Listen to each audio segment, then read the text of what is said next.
Hello again, friends. This is Dan once again with another Bible topic.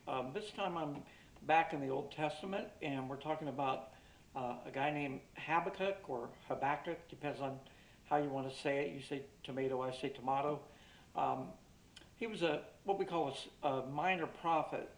Now, this really is a librarian's term. Doesn't mean they were any less important than the other prophets, but it just means that their books were smaller. Sometimes these smaller books were very significant. The name Habakkuk uh, probably means embrace, or one who embraces or clings.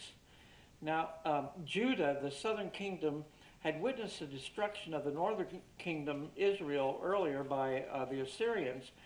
And then they subsequently witnessed God's deliverance of Judah, the southern kingdom, from the Assyrians during the reign of King Hezekiah.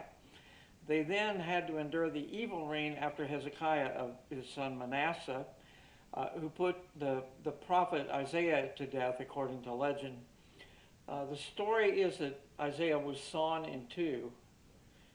There was a revival after this under King Josiah, and a false sense of security developed after that. They thought, well, we're always going to be rescued by God, and we can just live how we want, and God will rescue us.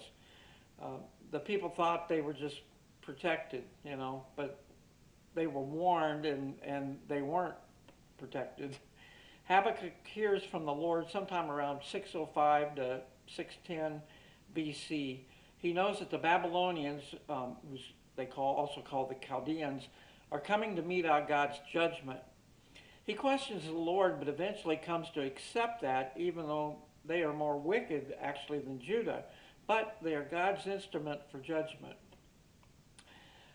Habakkuk's question later turned into praise as he realizes that God's judgments and his plans are true and righteous. In Habakkuk 2, verse 4, it says, "Behold the proud, his soul is not upright in him, but the just shall live by faith." In the links below, please read the story about Martin Luther. This verse that I just quoted led to an awakening in Luther and ultimately led to the Protestant Reformation. Now, in the New Testament, there are a trilogy of books that expound on this: the just shall live by faith. The book of Romans deals with who are the just.